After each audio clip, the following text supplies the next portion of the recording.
Welcome everyone. Today we are jumping right into topic number 5, personal finance math. We are going to be calculating absolute return, CAGR, and XIRR for your investments.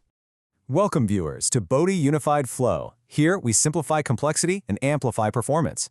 We're tackling a subject today that honestly makes a lot of people nervous, but it absolutely shouldn't. We're going to completely demystify the numbers so you can confidently track exactly how hard your money is working for you. Okay, let's take a quick look at our roadmap. First up, our objectives and agenda. Then, we'll hit absolute return for short-term gains, followed by CAGR for long-term growth. After that, XIRR for mastering periodic investments, and we'll wrap it all up with a summary and our references. By the time we finish this explainer, you're not going to feel intimidated by financial math anymore. Our goal is to make sure you really master absolute return, CAGR, and XIRR. But even more importantly, you're going to know exactly when to apply each one of these. This is all about making that shift from being just a passive saver to a mathematically informed active capital manager. You're going to gain the exact diagnostic precision you need to evaluate your wealth-building strategies. All right, let's jump right into Section 1, absolute return and short-term gains. So what exactly is absolute return? Well, it's the absolute simplest way to measure an investment's total gain or loss, completely ignoring how much time has actually passed. It's just expressed as a percentage of your initial investment. Basically, this formula answers the most fundamental question we all have. How much did my money actually grow overall? You just take the current value, subtract the initial investment, divide that by the initial investment, and multiply by 100. Super simple, right? Let's bring in a friend of ours, Mr. Vikram, to see this in action. We're going to look at his pure profitability over a single short-term period. On the 1st of April 2018, Vikram invests a lump sum of 1 lakh rupees. Exactly 1 year later, the ending value of that investment has gone up to 135,000 rupees. If we do the quick math on that, taking his 35,000 rupee profit and dividing it by his initial 1 lakh, we get our punchline number, 35%. Vikram made a very solid 35% absolute return on his 1-year lump sum investment. So, if you're tracking an investment you've held for less than a year, or you just want to assess the raw profitability on a quick trade, absolute return is definitely your go-to metric. Now, 35% sounds amazing, doesn't it?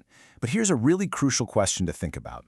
What if Vikram had to invest for 5 years instead of just 1 to get that exact same return? This right here exposes the major limitation of absolute return. 100% absolute return achieved over 20 years is a vastly different reality than getting 100% return in just 2 years. Because it completely ignores the passage of time, absolute return can be highly misleading when you're doing long-term planning. Which brings us perfectly to Section 2, CAGR, for long-term growth. Enter the compound annual growth rate, or CAGR. When your timeline spans multiple years, we desperately need a way to standardize those returns. This metric actually factors in the compounding effect. It gives us the average, smoothed-out annual growth rate of a lump sum investment over a period longer than 1 year. Think of it like planting a sapling. It grows a different amount every single year, but CAGR gives you that steady, geometric progression from the starting value to the ending value. It effectively just ignores all that interim volatility and the day-to-day market noise. Let's check back in with Vikram. In his second scenario, he drops that same 1 lakh rupees into a stock on April 1st, 2018. But this time, he holds onto it for 5 whole years. And by the end of that period, the final value of his investment has more than doubled to 210,000 rupees. Now, if we used our previous formula, his absolute return is 110% over those 5 years. And while 110% total growth sounds massive and super exciting, it's actually not very useful. You can't easily compare it against something like a fixed deposit that gives you a fixed annual interest rate. The annualized reality, the CAGR, is what professional analysts use to get an accurate apples-to-apples comparison. So the real number we care about here is 16%. That is his true, standardized yearly growth rate for this lump sum investment. By calculating the CAGR, we find out that his money grew at an average compounded rate of 16% year-on-year for those 5 years. This right here is the absolute industry standard for comparing mutual funds, stocks, or historical indices. But hey, life isn't always as simple as dropping a massive lump sum and just waiting, right? This brings us to another real-world hurdle. Both absolute return and CAGR share one major flaw. They assume a single lump sum investment made on day one. What if you're investing a little bit every single month, like straight out of your salary? If you try to use CAGR to measure a systematic investment plan, or SIP, you're going to get a wildly misleading number. And that leads us right into Section 3, XIRR, or Mastering Periodic Investments.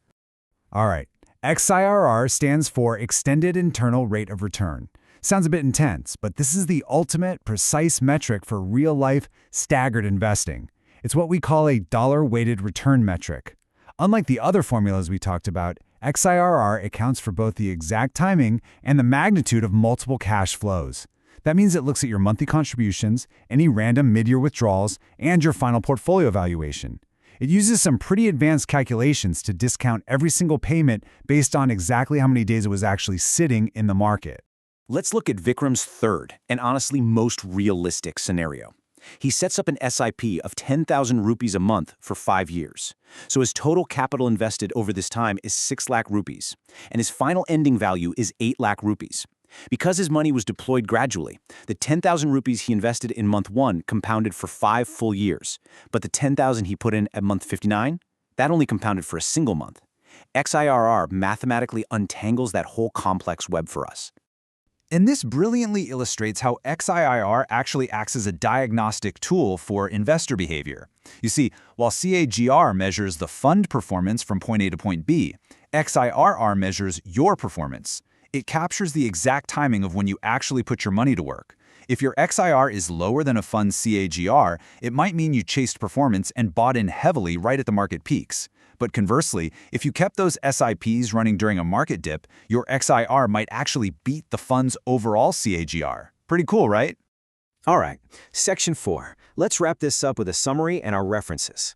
Let's distill all of this into 3 simple, golden rules you can literally start applying to your portfolio right now. Number 1, use absolute return for short-term visibility, so any investment under 1 year. Number 2, use CAGR for standardized comparisons of lump sum investments held for more than a year. And number 3, use XIRR for the honest, dollar-weighted assessment of your personal capital deployment through SIPs and periodic cash flows over multiple years.